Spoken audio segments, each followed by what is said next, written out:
మరో స్కామ్ వెలుగులోకి వచ్చింది. బీఆర్ఎస్ హయాంలో టీడీఆర్ పేరిట జరిగిన అక్రమాలు ఒక్కొక్కటిగా వెలుగులోకి వస్తున్నాయి. గత ప్రభుత్వంలోని కొందరు నాయకులు అధికారులను అడ్డుపెట్టుకుని అవసరం లేకున్నా భూసేకరణ జరిపించి కోట్లాది రూపాయల టీడీఆర్ ను అప్పనంగా సొమ్ము చేసుకున్నారు.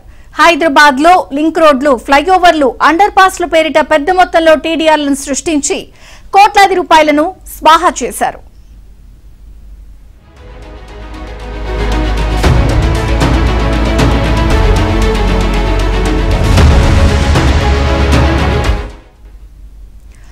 గత బీఆర్ఎస్ ప్రభుత్వ హయాంలో జీహెచ్ఎంసీలో టీడీఆర్ సర్టిఫికెట్ల జారీలో టౌన్ ప్లానింగ్ అధికారులు భారీ అవినీతికి పాల్పడ్డారు అని ఆరోపణలు వెల్లువెత్తుతున్నాయి.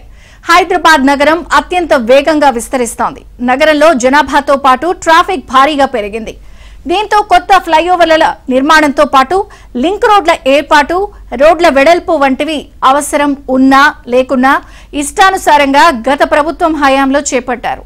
నష్టపోయిన బాధితులకు సహాయం అందించడం కోసం బీఆర్ఎస్ ప్రభుత్వం ట్రాన్స్ఫరబుల్ డెవలప్మెంట్ రైట్స్ స్కీమ్ ను 2017లో తెరపైకి తీసుకొచ్చింది.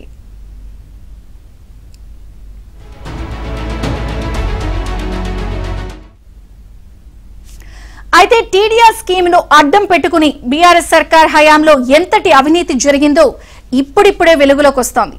ఇందులో భాగంగానే హెచ్ఎండిఏ డైరెక్టర్ బాలకృష్ణ సహా అనేక మంది కీలక అధికారులు జైలు పాలయ్యారు. కేసీఆర్ ప్రభుత్వంలో కీలకంగా ఉన్న అధికారుల నుంచి కింది స్థాయి అధికారి వరకు ఈ స్కీమ్ పేరిట భారీగా దండుకున్నట్లు తెలుస్తోంది. కొందరు మంత్రులు, ప్రజాప్రతినిధులు, వాళ్ల అనుచరులు పెద్ద మొత్తంలో టీడీఆర్ బాండ్లను మింగేసినట్లు తెలుస్తోంది.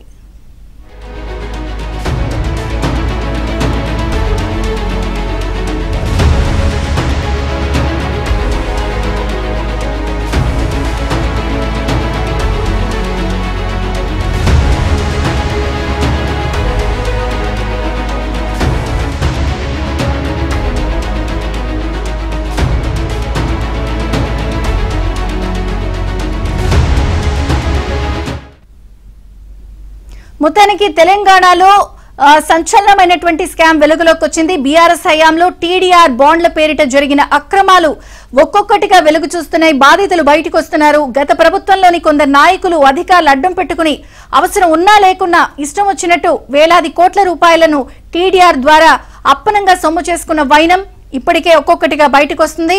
ఇందులో మంత్రులు, ఎమ్మెల్యేలు, టౌన్ ప్లానింగ్ అధికారులతో అడ్డం పెట్టుకుని మరీ స్వాహా చేసిన వైనం వెలుగు చుట్టంతో ఏ స్థాయిలో ఈ స్కామ్ జరిగింది అనేది అందరూ కూడా చర్చించుకుంటున్నారు.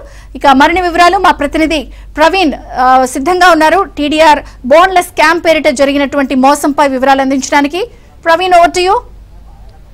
యశ్వజీ చంద్రిక, రెండు రాష్ట్రాల్లో కూడా టీడీఆర్ స్కామ్లు ఒక్కొక్కటిగా బయటకు వస్తున్నటువంటి పరిస్థితి మనం చూస్తున్నాం. ముఖ్యంగా తెలంగాణ రాష్ట్రంలో 2017 అంటే 2012 నుంచి కూడా టీడీఆర్ స్కామ్ ఉంది. 2017 చూసుకున్న తర్వాత తెలంగాణ రాష్ట్ర ప్రభుత్వం డబుల్ చేసింది రేట్లన్నింటిని కూడా. దాదాపుగా నాలాలకు సంబంధించి, చెరువులకు సంబంధించిన రెఫరీ ల్యాండ్లో టీడీఆర్ ఇష్యూలకు సంబంధించి 200% ఇచ్చింది. అలాగే రోడ్డు వైండింగ్లకు సంబంధించి దాదాపుగా 400% ఇస్తున్నట్టుగా ప్రకటించింది. దీని తర్వాత ముఖ్యంగా 2020 తర్వాత, కరోనా తర్వాత మనం చూసుకున్నట్లయితే పెద్ద ఎత్తున కూడా లింక్ రోడ్లు కావచ్చు, ఫ్లైఓవర్లు కావచ్చు, పెద్ద ఎత్తున ఇన్ఫ్రా అంతా కూడా డెవలప్మెంట్ ఆ సమయంలోనే అయింది.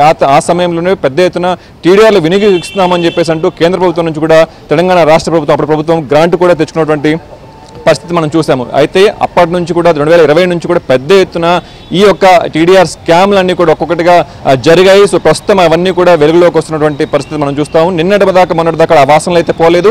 గత నెల రోజుల కింద కూడా జీహెచ్ఎంసీలో 4 అధికారులు మొత్తం కూడా సస్పెండ్ అయ్యారు.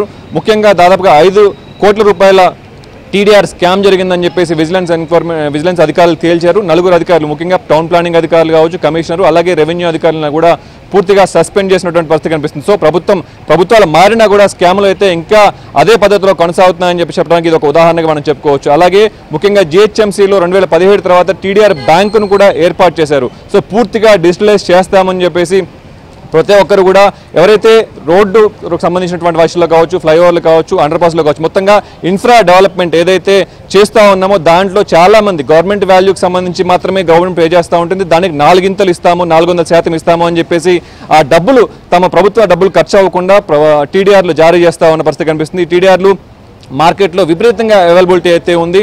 అయితే 400% పొందినా కూడా లబ్ధిదారుడికి మాత్రం 38% మాత్రమే దొరుకుతూ ఉంది. సో టీడీఆర్ తీసుకోవడానికి కూడా ఇప్పటికి కూడా ప్రజలందరూ కూడా ముందుకు రావట్లేదు. సో టీడీఆర్ అవైలబిలిటీ కూడా పెరిగిపోయింది. సో ఈ క్షణంలో ఇలాంటి స్కాములు బయటకు రావడం అనేది పెద్ద ఎత్తున అయితే పూర్తిగా జనాలందరూ కూడా ఈ స్కాములు చూసుకున్నట్లయితే హెచ్ఎండిఏలోనే ఎక్కువ జరిగాయి. ముఖ్యంగా జిహెచ్ఎంసీలో చూసుకున్నట్లయితే ఈ టీడీఆర్ స్కామ్లు పెద్దగా జరిగిన హెచ్ఎండిఏ ఇప్పటికి కూడా మాన్యువల్ టీడీఆర్లే ఇస్తూ ఉన్నారు. అప్పుడు అధికారులందరూ కూడా హెచ్ఎండిఏలో పూర్తిగా మాన్యువల్ టీడీఆర్లు ఇస్తూ దాన్ని రిపీటెడ్గా ఇస్తూ ఆ టీడీఆర్ స్కామ్ కొనసాగించాలని పరిస్థితి కనిపిస్తుంది. ఇప్పటికి కూడా హెచ్ఎండిఏలో డిజిటలైజ్ చేయకపోవడంతో ఇంకా స్కాములు కొనసాగుతూనే ఉన్నాయి. దీనికి సంబంధించి అప్పుడు అధికారులందరూ కూడా విజిలెన్స్ అధికారులు అప్పుడు ఇచ్చినటువంటి ఫైల్స్ అన్ని కూడా తీసుకెళ్లారు. సో ఎంక్వైరీ అయితే జరుగుతూ ఉంది, కానీ చర్యలు అయితే ప్రస్తుతం అయితే తీసుకున్న పరిస్థితి లేదు. కొంతమంది అధికారులు మాత్రం సస్పెండ్ అయిన పరిస్థితి కనిపిస్తూ ఉంది.